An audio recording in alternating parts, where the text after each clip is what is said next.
Welcome to Rooted in Worth. My name is Jessica Nuñez-LaMarre, and I'm excited to share with you today some of the experiences that I have had in my life that have brought me to this work of emotional healing and spiritual growth. So, why do I focus on emotional healing and spiritual growth? I do this because it's what's transformed my life, absolutely changed my life. I didn't even know that you could heal emotions. I truly thought that healing was physical, that you went to the doctor for it. And when I used to hear the word healing, I thought somebody had a physical ailment that they were getting better from. I truly did not know that there was any sort of thing called emotional healing. And so once I discovered emotional healing, I realized this is it. This is exactly what I need in my life. This is what's been missing. And what I realized is that I was not connected to my emotions. I was not connected to the truth of who I am. I was not connected to the Jessica that is me. And so that showed up in ways of me being so disconnected. I would easily disassociate with work. I would disassociate with being on my phone. And so I know that the majority of America feels stressed, and I felt stressed. I felt burned out. At the time that it was the worst, I was a mother of two, and it was the pregnancy and the birth of my third child that really transformed my life to what it is today, because in my third pregnancy, I was carrying a baby that I didn't know would live. And when you carry a baby that you don't know will live, it will change your life forever. And so, for me personally, once I started to do the emotional healing and the spiritual growth, my life transformed. I went from feeling, I want to be very clear, I wouldn't have called it anxiety and I wouldn't have called it depression then. I would have just said I don't feel like myself, or I just want my life to be different, or I just want my relationship to be better, or I have these overwhelming thoughts, or I can never shut off, or it would show up in my life as looking at my phone first thing in the morning, or thinking about my emails at night. But it wasn't I had a feeling to associate with, because I was so disconnected from how I felt. I had to be. And why did I have to be? Because my whole life I was taught that I had to be. My whole life I had to disconnect from the truth of who I was so I could live in the patriarchal society that we lived in, or that we live in. And so that disconnection came at a cost, and that cost was me. That cost was the relationship to myself, which then, of course, was the most important relationship we have in our life is the one with ourself, our soul, our spirit. And so, of course, then that cost me the relationship with all of those around me. Now, I had good relationships, good surface level relationships with everybody around me, but I mean good, deep, intimate, loving, kind, caring, compassionate, that I could talk about. We could talk about deep things, relationships. And that's what I was craving, and I didn't have that at the time, especially in a circle of women, or just in my family. We could talk about certain things, but once we got to a point, you couldn't go past it because you don't want to upset anybody. And so now that I live a completely different lifestyle, now let me be clear, the lifestyle I had before, from the outside in, it looked great. The lifestyle I have now from the inside out, it's incredible. And again, I'm going to say this over and over and over again, I accredit it to emotional healing and spiritual growth. So what are those things? So for me, emotional healing is honoring, accepting, releasing, forgiving, all of the things that I feel. And forgiveness may not even be needed many times, but just honoring and being with and expressing how I feel, which is a very difficult thing to do for me.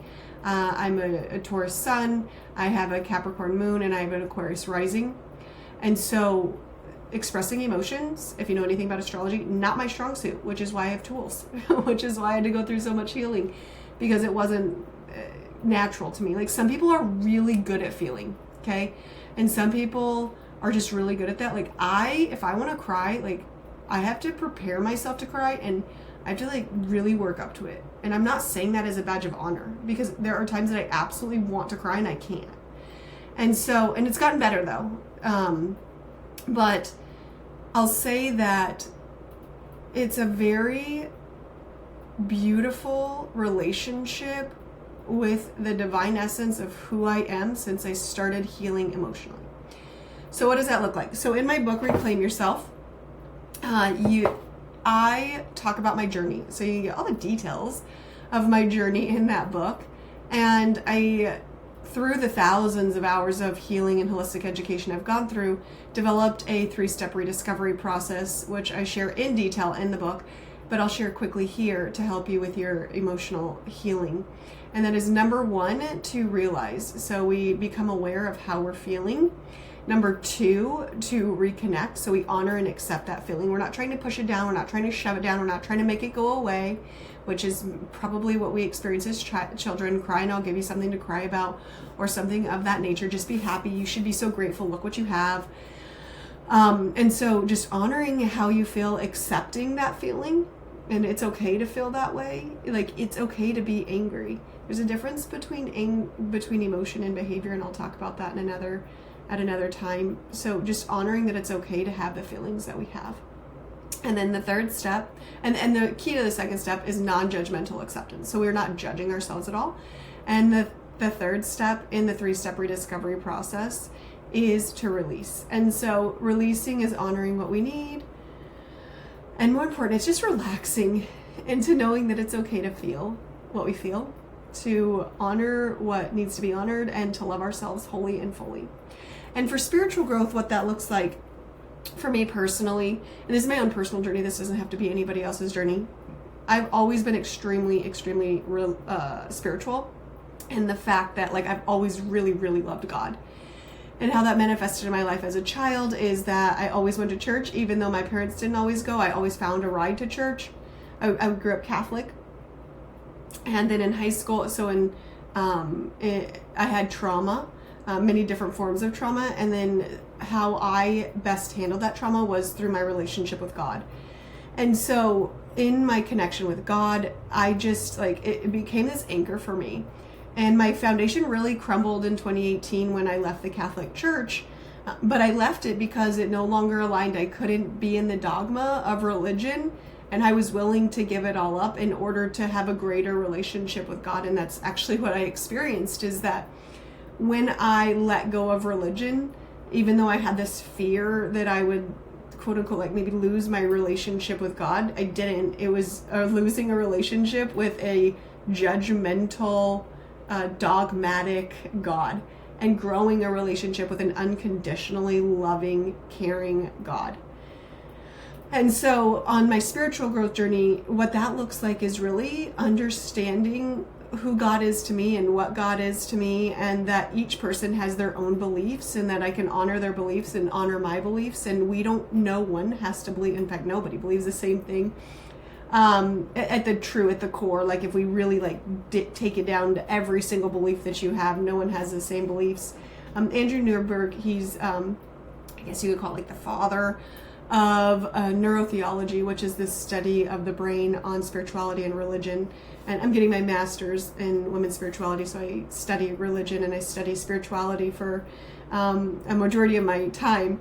And he talks about, if there's 8 billion people on the planet, then there's 8 billion religions. And so we need to honor whatever we believe, and what we believe doesn't have to look like what someone else believes or what I believe. It's really a relationship of your own accord, and that's truly what I believe spirituality is and spiritual growth is. And I want to cry just thinking about it. It's this beautiful divine connection to the truth of who we are, to the love that we are. What's so interesting is that I can quote unquote cry. That's the depth of my crying. When I feel so joyful and so happy, and so I just want to honor that. But that's me honoring my feelings. 3-step rediscovery process. 1, realize. 2, reconnect, honor and accept, and 3, relax into it. And so that's what spiritual growth is to me. It's really understanding the truth of who we are. Now, did I have to go through thousands of hours of unlearning everything that I learned? Yes. Did I have to then spend thousands of hours of studying and researching?